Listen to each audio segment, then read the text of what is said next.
ちは。こんにちは。Selamat datang, selamat siang. Minggu lama, xin chào.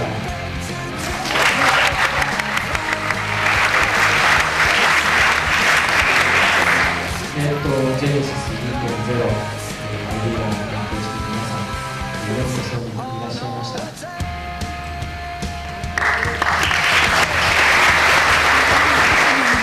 実施団体の日本国際協力センター JAIS、私たちが皆様方が来るのをずっと待ち望んでいました。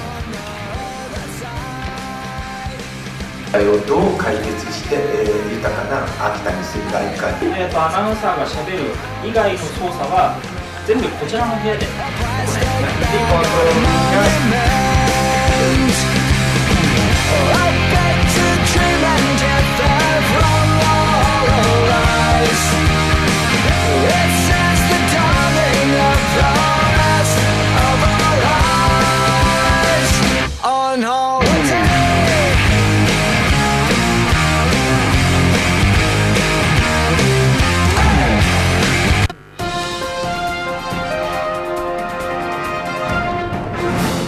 Tadi sudah kita lihat VT atau keasikan dari 3 perwakilan Universitas Budi Luhur yang sudah berangkat ke Jepang.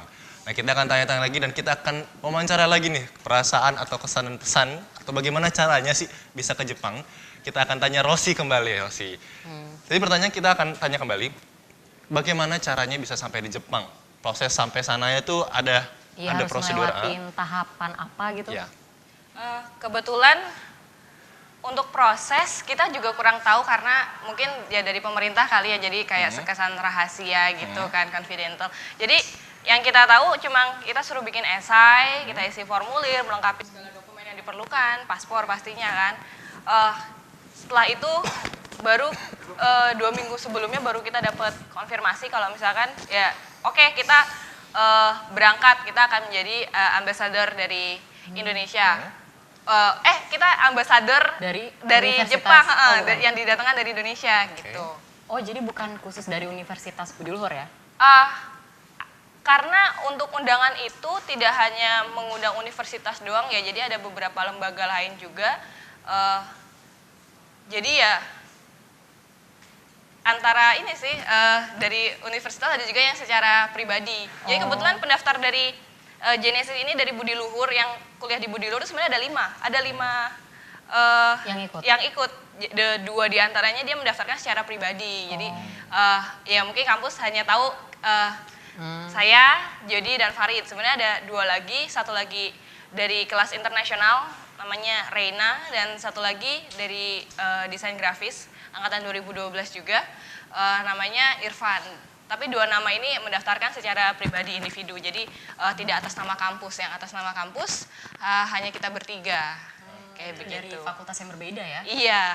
Tapi selama di Jepang ada nggak kesulitan? Maksudnya dalam kesulitan makannya susah, tidak kan pasti kuliner di sana kan berbeda sama Indonesia dan juga iklimnya cukup dingin pastinya ya. Iya. Saya tahu juga Jody kurang, sepertinya Jody tidak bisa dingin kayaknya.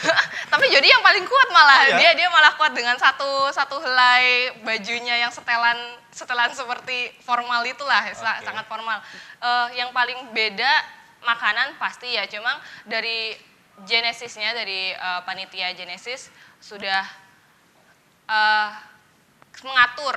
Jadi sudah menyesuaikan dengan lidah-lidah orang Indonesia yang sukanya yang pedes-pedes, manis-manis. Cuma nggak seberapa manis, nggak seberapa pedes juga sih. Kebanyakan kuliner Jepang itu lebih ke arah asin dan masam dan gurih kayak gitu. Cuma udah disesuaikan, seperti kalau yang Muslim kan nggak boleh ada pork, alkohol dan sebagainya. Itu mereka sudah kayak kita sesuaikan, sudah kita pisahkan, ini yang pork ada yang alergi di sebelah sini kayak gitu. Jadi nggak selalu masalah sih kalau soal makanan. Kalau soal musim ya gimana sih, kalau Jakarta suhu tertinggi 32 derajat, sedangkan di sana suhu tertinggi hanya di sekitaran angka 20 derajat, 25 itu udah paling panas. Bedanya 10 di sana. derajat ya? Lumayan, hampir setengahnya kalau malam apalagi. Jadi Tir, jangan ngenilai Jody itu dari luarnya. Don't judge book by its cover ya. Gitu-gitu tahan banting ternyata di sana. Tahan banting banget ya. Dan banyak menggoda wanita-wanita Jepang. Jadi itu sudah pasti tuh kelakuannya Jody dari Universitas Budi Luhur pastinya. Tapi Rosi, apa yang Rosi lakukan selama berangkat atau selama ada di Jepang, apa sih yang harus dilakukan aktivitas di sana pastinya? Aktivitas di sana banyak ya, kita seringkali disuguhkan kebiasaan-kebiasaan dan budaya-budaya dari masyarakat Jepang. Kita juga diajak, kebetulan kita kan datang ke sana dalam program mass media ya. Jadi segala yang berkaitan dengan media massa kita diajak untuk datang ke salah satu museum koran pertama di Jepang. Lalu kita diajak bertemu dengan salah satu pengelola koran lokal. Kalau nggak salah, karena namanya susah ya, Jepang itu bahasanya. Kalau nggak salah namanya Shinkage Senpo. Shinkage Senpo. Ya, itu salah satu koran lokal yang sudah cukup uzur lah. Dia salah satu pelopor dari salah satu koran lokal. Kita juga diajak ke jalan-jalan pastinya kan ke salah satu prefektura yang di Jepang, prefektura kita. Kita di sana disuguhkan tentang budaya-budaya sejarah samurai. Kita diajak jalan-jalan ke kediamannya samurai. Kita juga diajak homestay untuk lebih mengenal Jepang tuh seperti apa sih, masyarakatnya seperti apa sih, kayak gitu. Membahas tadi, Deta kan juga katanya suka banget dengan budaya Jepang pastinya. Nah, apa aja sih yang kamu pelajarin selama di Jepang tuh, budayanya apa saja? Tapi jangan dijawab dulu, kita akan kembali lagi setelah yang satu ini pastinya. Jangan kemana-mana, tetap di Budi Luhur News.